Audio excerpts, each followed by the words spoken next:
मोटे पाद वाली बहू। भगवान, अब तो फिर शुरू हो गया। अब समझ लो आधा घंटा ये हॉर्न चलता ही रहेगा। अरे माँ, मैं तो कमरे से भाग कर तेरे पास आ गया।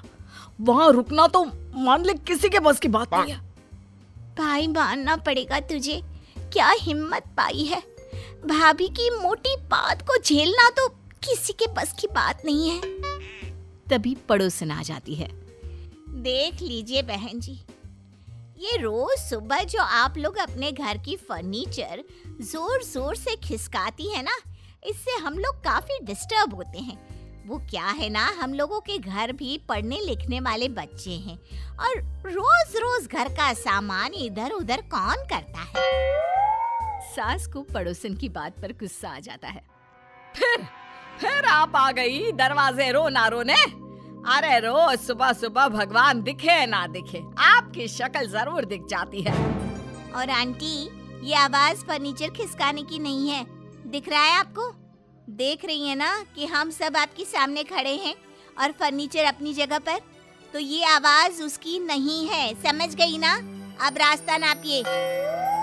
पड़ोसन हैरान होकर घर वालों को देखती है, फिर बड़बड़ करती निकल जाती है। न जाने क्या करते हैं ये लोग रोज सुबह सुबह। एक बहू ही है इनके घर में कायदे की, वरना तो सारा फैमिली गंवार है। पड़ोसन जा ही रही होती है कि सामने से बहू आ जाती है। सही बोल रही है आंटी जी, बैठिए ना, चाय बनाती हूँ मैं। रहने दे, तेरी सास ने जो खरी खोटी सुनानी थी सब सुना दिया बेटा। चल चलती हूँ। बहू पड़ोसन से तारीफ सुनकर फूली ना समा रही थी। देखा देखा कैसे मोहल्ला तक तारीफ करता है मेरी। और एक आप लोग हैं, बिना बात के लड़ते रहते हैं आसपास वालों से। हाँ छोटे, तुझे बता देना था ना आंटी को कि रोज सुबह ये जिस आवाज की शिकायत लेकर आती है वो कहाँ से आती है। बहू समझ जाती है कि उसके मोटे पाद की बात हो रही है। वो कुछ नहीं कहती और वहां से चली जाती है। फिर एक रोज, भाभी वो क्या है ना, मैं पार्लर जा रही हूँ, अब जरा माँ को बता देना। ओए, वहां तो मुझे भी जाना था, चलो मैं भी चलती हूँ। क्या बात है, ननद भाभी कहाँ जा रही है? वैसे छोटी, आज वो पड़ोसन नहीं आई भला बुरा बोलने। वो क्या है ना माँ, दीपा ने आज मोटी पाद नहीं मारी सुबह तो और आज मैं भी आराम से सोया। कम से कम एक दिन तो आराम मिला। अरे छोटी, चल जल्दी पार्लर, वो क्या है ना, लेट हो रहा है। ननद भाभी चली जाती है और घर पर सास। लगता है बहू की मोटी पाद की आदत खत्म हो गई। शुक्र है भगवान तेरा लाख लाख। हाँ माँ, आज देखना मेरा चेहरा भी कितना रिलैक्स लग रहा है।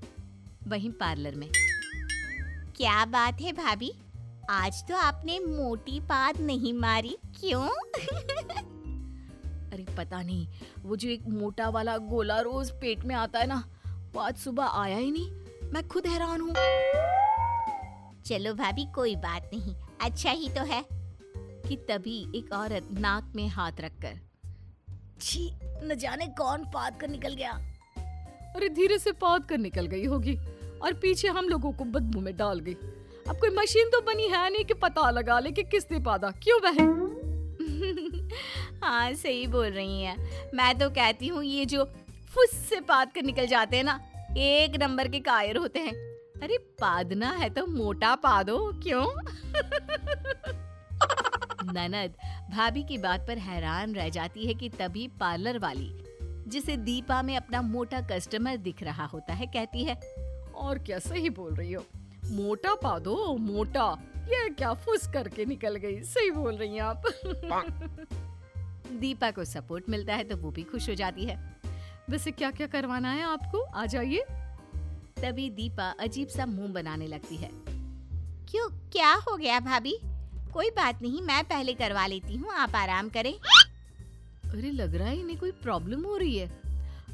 मैं जरा 2 मिनट बाहर होकर आती हूँ। लेकिन तभी पार्लर वाली कहती है, अरे बाहर क्यों? पार्लर है मेरा एसी वाला, चारों तरफ से बंद है, ना अंदर की हवा बाहर आ सकती है ना बाहर के अंदर। आप आराम करिए, यही मैं पहले आपकी ननद का कर दूं, फिर आपका करती हूँ, ठीक है ना? दीपा तो समझ चुकी थी कि अब वो सैलाब उसके पेट से उमड़ घुमड़ रहा है, जिसके बाद वातावरण में शांति भंग होती है। ननद को भी समझ में नहीं आ रहा था कि ये हो क्या रहा है।